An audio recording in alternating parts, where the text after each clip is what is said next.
The markets closing after a day rocked by shaky economic news.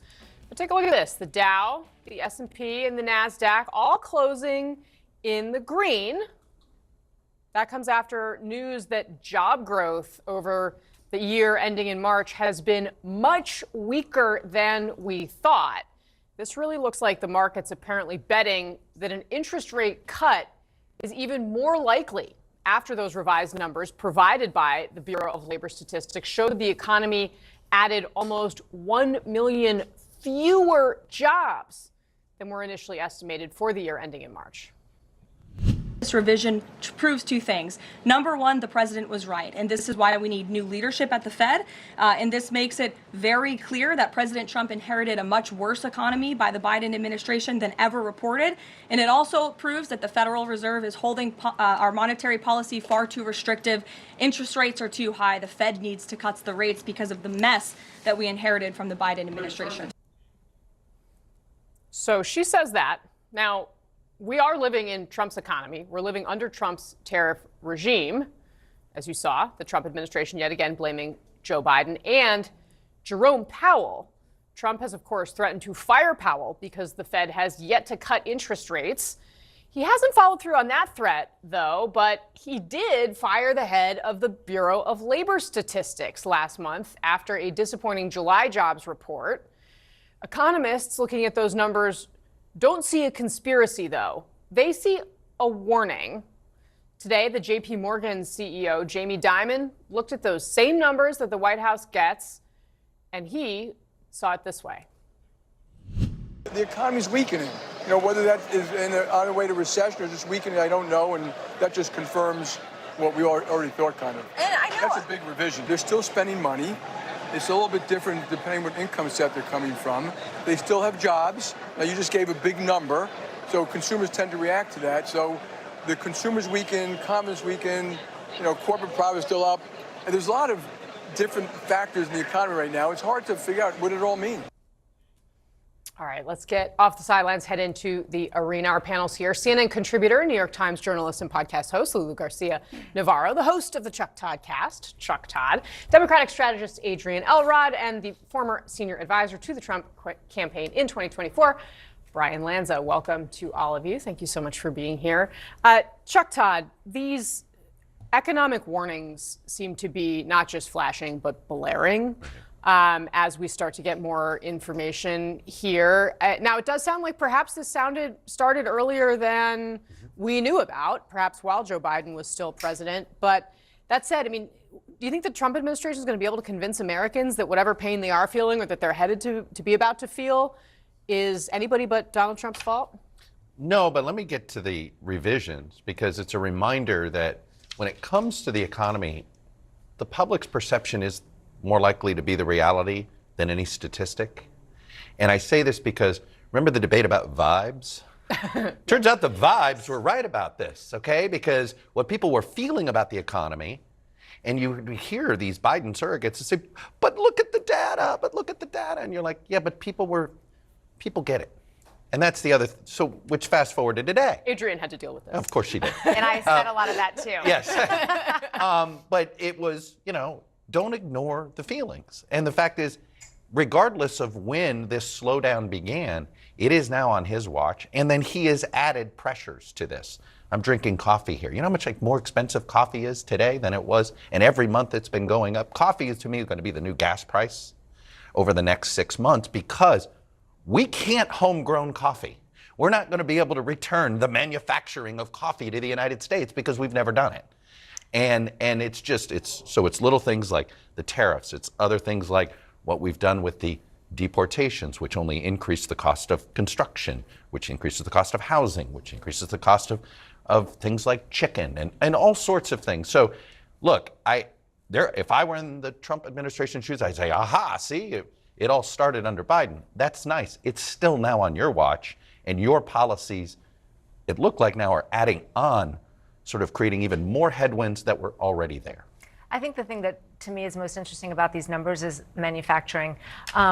there is some real problems right now in the manufacturing sector that are being hit by tariffs that had started earlier. But this whole idea that somehow manufacturing was going to be resurgent, I think is really showing a lot of weakness. And those are numbers that I look at. We see these big numbers and these big revisions. It was the biggest revision, I think, ever.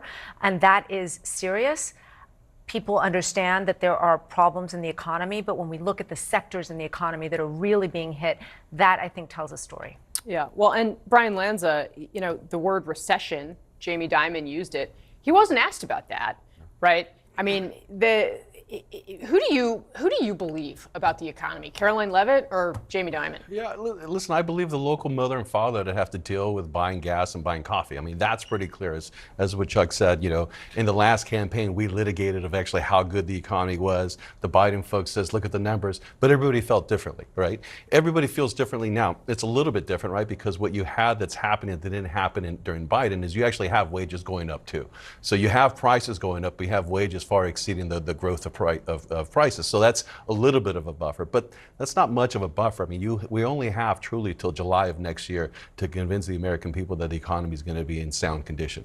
We can blame Joe Biden for this current economic condition. His policies led to this. Trump's trying to reverse those policies. I think that's pretty clear. You can make the case that maybe Trump's adding to it, but let's remember what the tariff conversation was all about. It was about trying to remanufacture the United States. It's trying to reindustrialize it. It wasn't just tariffs to bring money in and to target and to punish people. It was to bring American jobs back. And they felt that tariffs was the fastest way to do it, as opposed to the slow way of going through Congress, negotiating these long-term deals. And so the policy itself was good.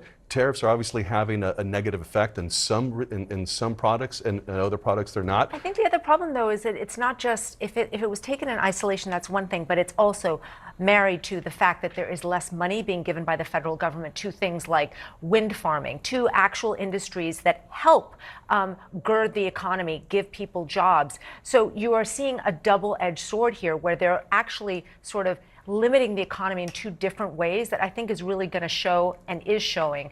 And I think the word recession is one that, I mean, it's been a while since we've seen one, and we might be due for one. Yeah, but we let's didn't have a recession during Biden. And by the way, I want to correct you on something. So we did see wage growth under President Biden, record but not wage enough. growth.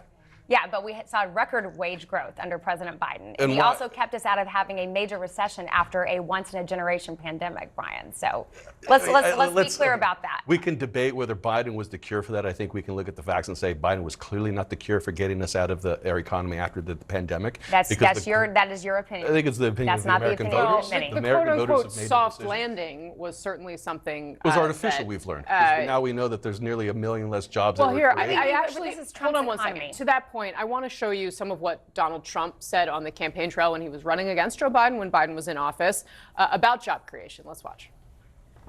I want to address the fake job numbers on top of everything else, fellas. Fake jobs.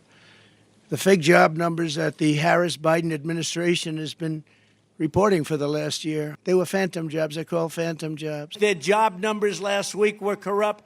Did you see? They added 818,000 fake jobs on to try and make their numbers look better. 818,000 phony, fake, disgusting jobs that don't exist. They're going to revise the numbers right after the election. These are crooks, okay? They just screwed you for 1 million jobs in order to look better. Adrian, what do you make of that? Well, look, I think this is why Trump is losing so much credibility, whatever credibility he had going into this. I think he won the election largely, Casey, on the fact that inflation was high. And the American people wanted to see inflation numbers go down. We are now seeing that not be the case. I think the point is that some of what he said on the trail is turning out to be true here, right? Like they're having to revise these numbers downward, which I think people felt at the time. Yeah, correct. But the bottom line is this: I think the American people thought they were going to see inflation numbers go down, costs go down. They did not see that under Trump, and the gig is up here. You cannot continue to go out there credibly, with any degree of credibility, and say this is Biden's fault, this is Biden's economy. I mean, I remember because Barack Donald Trump Obama has been the blading president George for W. 8 Bush months for at this 4 point. years. So yes, we can Donald credibly Trump do has that. been the president for 8 months. Yeah. Barack Obama got elected. And to Lulu's point, we have not even seen the impact of these tariffs yet hit the economy. We're starting to see prices go up on home building, on things that are affecting the economy, but we're not seeing this to a level that we will see if these tariffs go into effect, which we have every reason to believe that they will. I think the point that was being made there is the correct one, which is the economy was doing much worse than we knew, and now we are going to see the effects of that, and it is up to Donald Trump to figure out if he can He's gotta fix it. course correct.